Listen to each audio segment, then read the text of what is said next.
चेतन तूती हूँ काल अकेला, चेतन तूती हूँ काल अकेला।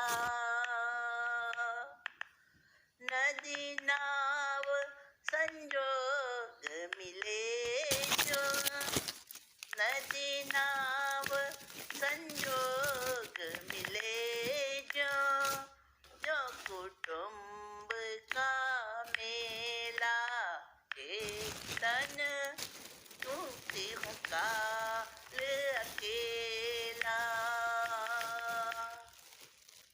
यह संसार असार रूप सब, यह संसार असार रूप सब, जो पट पे खन खेला, चेतन तूती हूँ काल अकेला।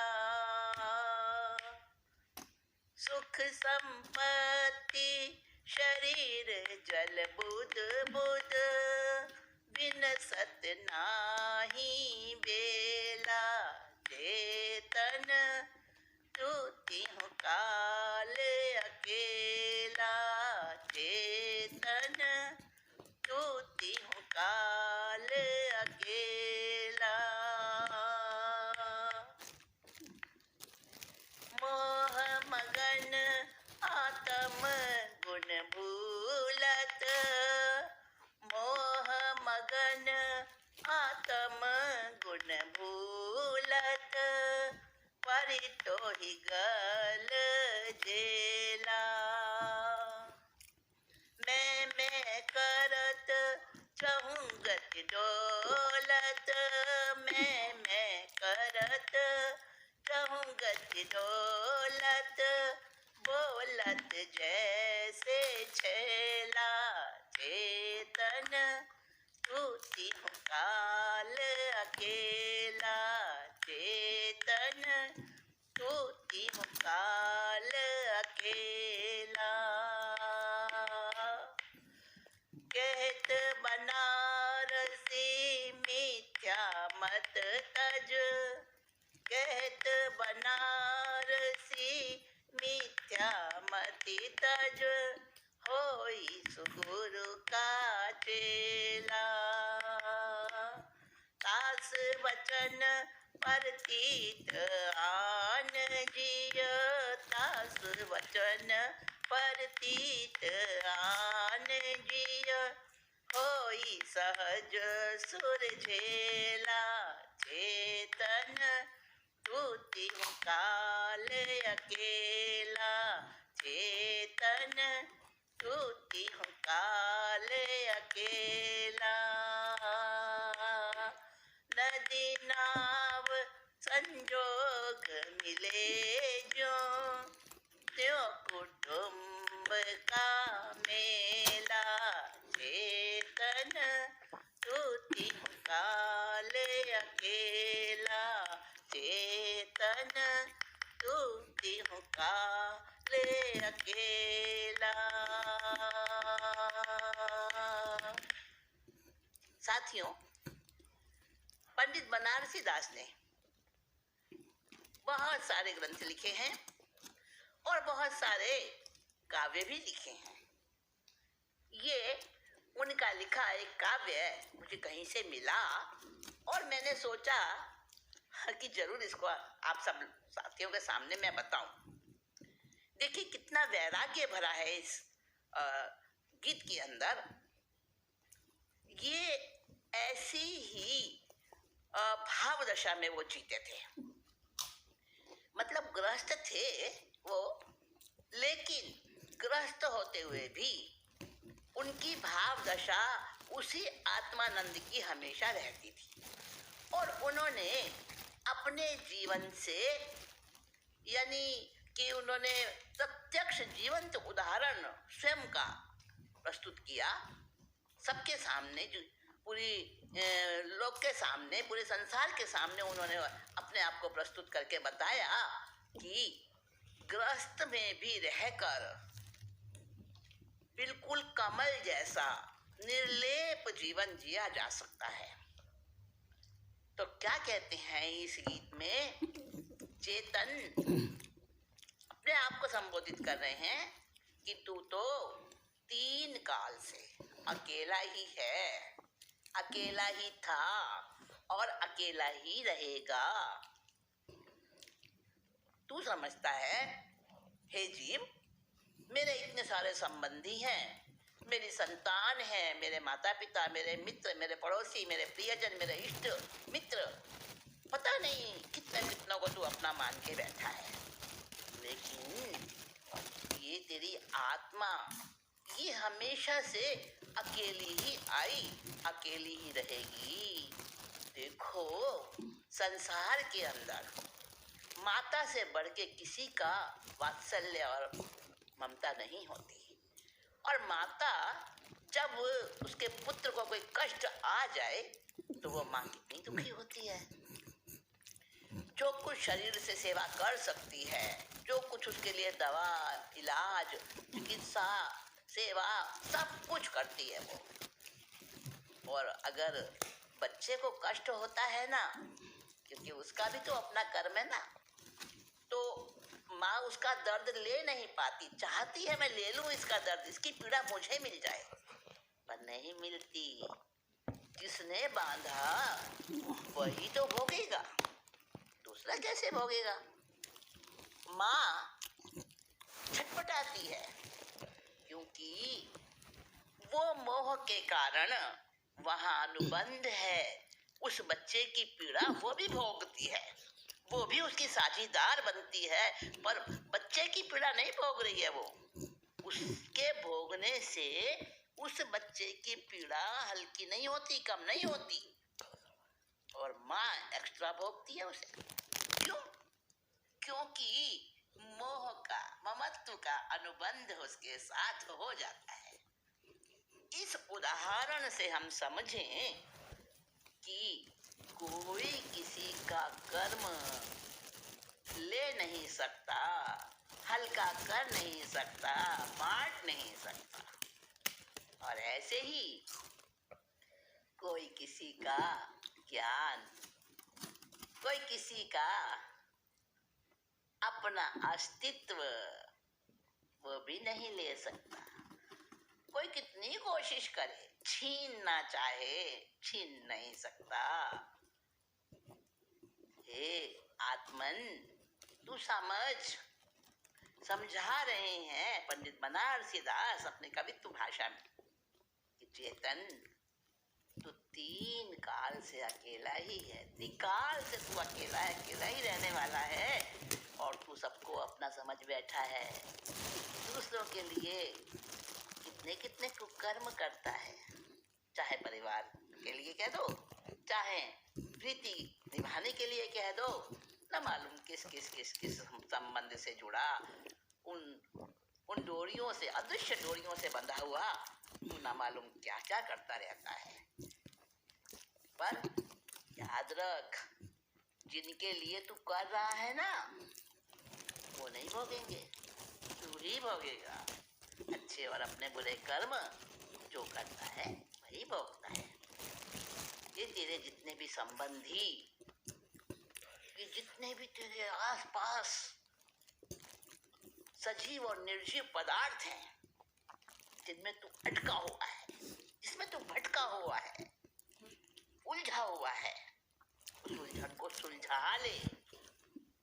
क्योंकि कोई किसी का नहीं है, कोई किसी का कुछ नहीं कर नहीं सकता, कोई किसी को दुख नहीं दे सकता, चाहे कितना भी वैरी, कितना भी शत्रुता लेकर कैसे से कैसा किसी के ऊपर टोटका टोना, जादू टोना, वशीकरण, मारणांतिक प्रयोग भी चाहे कोई कर ले, लेकिन अगर तेरे नसीब में, अगर तेरे कर्म में, अगर तेरे किस्मत में, अगर तेरे भाग्य में, अगर तेरे कर्मोदय में पीड़ा नहीं है, दुख नहीं है, तो वो चाहे वो कुछ भी कर ले, कितना भी वो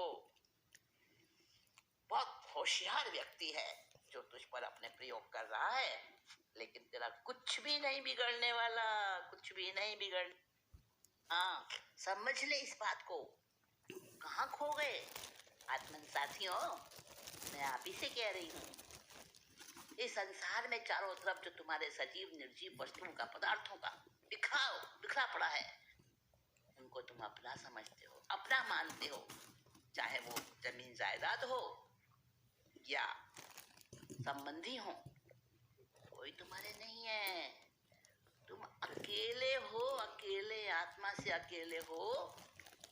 जैसे कि नदी पार करने के लिए नाव सहारा होती है, साधन होती है, हम उसके साथ में यात्रा करते हैं, नदी पार करते हैं।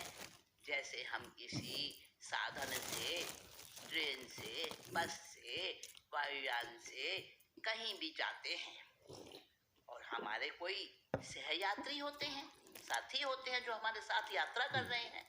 बस अपना अपना अपनी अपनी मंजिल आई, अपना अपना स्थान आया, गंतव्य स्थान, और उतर जाते हैं।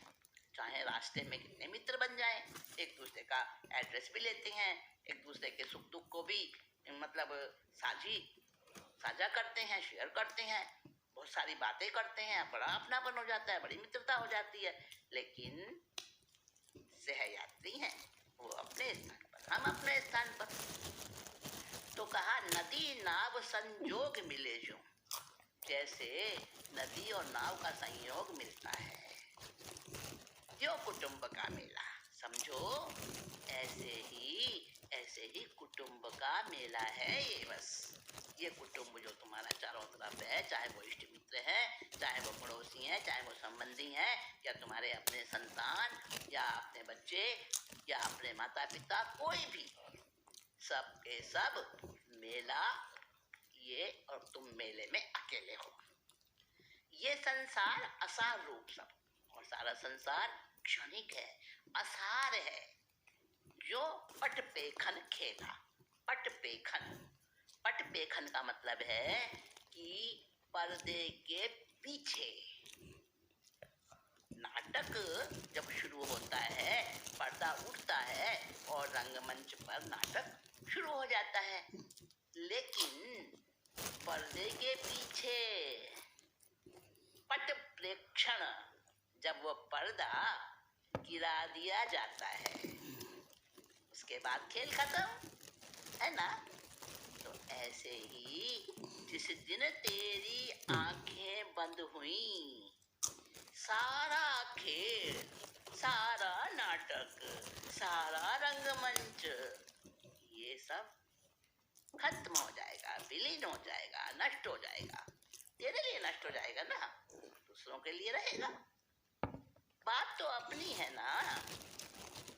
मैं समझती थी दोस्तों कि इस नाटक समय सार की पुस्तक में कहीं नाटक तो है नहीं, इसका नाम नाटक क्यों रखा? बाद में समझ आई कि नाटक इसलिए रखा इसका नाम क्योंकि संसार नाटक ही है। जीव और अजीव का नाटक ही तो चल रहा है, और क्या चल रहा है। तो पट पेखन खेला का मतलब पर्दा हटा और पर्दा पर्दा हटा और पर्दा गिरा, बस यही खेल है और कुछ भी नहीं है। तो इसलिए समझ ले चेतन, तू अकेला आया, अकेला जाना है, अकेले अपने कर्म बांधेगा, वही तू भोगेगा। सुख संपत्ति शरीर जल बुद बुद, जैसे जल की बूंद होती है ना, बुलबुला होता है पानी का, बुलबुला देखा होगा ना, बचपन में आपने भी बनाए होंगे, वो साबुन के झाग और वो बड़े बड़े गुब्बारे बन जाते हैं उसको फूंक मारने से। लेकिन कितनी देर के, बड़े रंग बिरंगे लगते हैं, सुंदर लगते हैं। बचपन में खेला होगा आपने भी, ये खेल सबने खेला होगा। तो सुख संपत्ति शरीर जितना भी हमारे चारों तरफ ये फैला हुआ है ना, ये सारे जल की उस बुद यानी जल के उस बुलबुले के उस बूंद के समान है। विनसत नाही बेला, और कब विनष्ट हो जाएं कुछ पता नहीं, कोई समय नहीं लगता, सब क्षणिक है, बिल्कुल पता नहीं एक सांस आई और दूसरी आएगी भी या नहीं। इसलिए चेतन समझ ले, तू 3 काल में अकेला है। मोह मगन आत्म गुण बुलत पर तो ही गल चेला। क्या कहा है? शब्द तो थोड़े आपको समझ कम आएंगे, लेकिन मैं बता दूं इनका अर्थ। मोह मगन आत्म गुण बुलत, तू मोह में मगन हो रहा है और अपने आत्मिक गुणों को भूला बैठा है। तो तेरे ये आत्मिक गुण जो हैं ये बड़े बड़े विचक्षण हैं, बड़े विलक्षण हैं और बड़े अद्भुत हैं, और उनको भूल के बैठा हुआ है। लेकिन ये समझ ले, पर तो ही गल चेला, तेरे गले में ये जो मोह है ना, मोह जिनमें तू मोह में मगन हो रहा है, सारे के सारे जो मोही रागी द्वेषी जो तेरे चारों तरफ हैं, जिनमें तू अपनापन मान रहा है, ये सब तेरे गले में मान लो जेल यानी बेड़ी पड़ी हुई है, फांसी पड़ी हुई है। पर तो ही गल चेला, ये तेरे गले में ऐसी फांसी जैसी पड़ी हुई है, तो इसको निकाल दे। एक कहावत सुनी होगी आपने, क्या क्या कहावत है वो, कि जैसे गले में कुछ अटक जाए, है ना, ना उगलते बने ना निगलते बने, वो वाली हालत है कि अगर कांटा मुंह में लिया स्वाद के लालच में, उस मछली ने मुंह में कांटा ले लिया, स्वाद के लालच में कांटा निगल गई वो, क्योंकि वो लगाने वाले जो होते हैं ना, पकड़ने वाले, वो उस समय कांटे के साथ उसकी प्रिय वस्तु लगा देते हैं। अब प्रिय वस्तु को खाते खाते उसके गले में वो कांटा भी फंस गया। सांप के मुंह में छछूंदर, ना उगलते बने ना निगलते बने। अब सांप भूखा था, अब उसके मुंह में छछूंदर तो आ गया, उसका भोजन है। अब लेकिन वो अगर वो उसको गले से नीचे उतारता है तो मर जाएगा, और बाहर उगल देता है, थूक देता है, तो भूखा मरेगा। तो वो वाली हालत सांप के मुंह में छछूंदर जैसी तेरे गले में फांसी पड़ी है, ये सारी हटा दे इस फांसी को।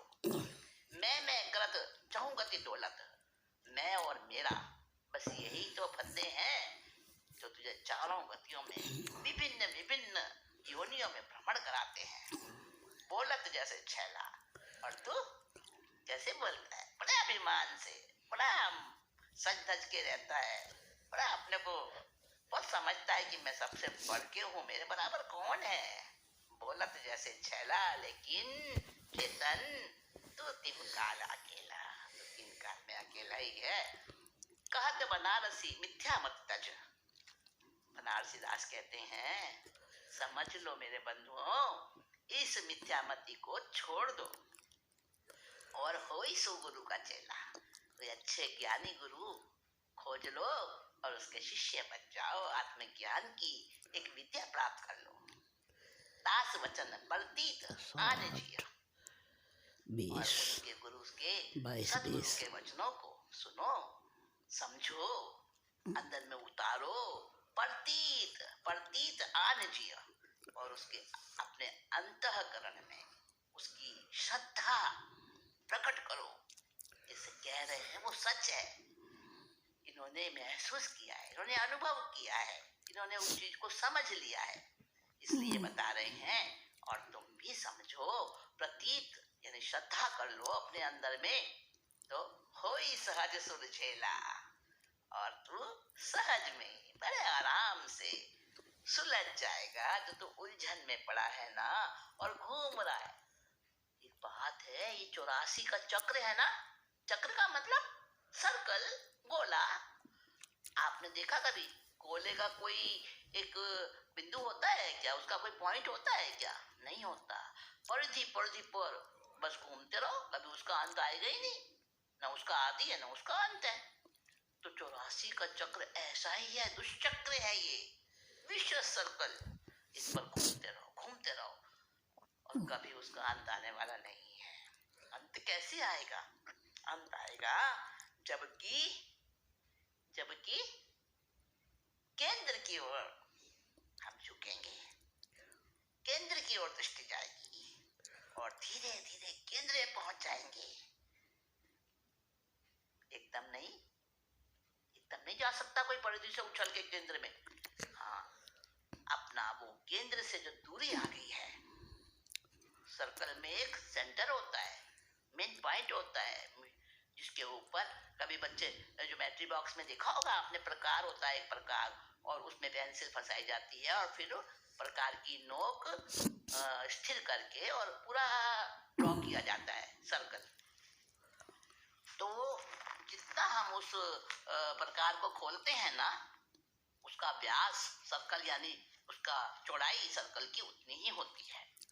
तो हम अपने व्यास को छोटा करते जाएं और केंद्र नजदीक होता जाएगा, यानी सीमित होते जाए, लिमिट करते जाए।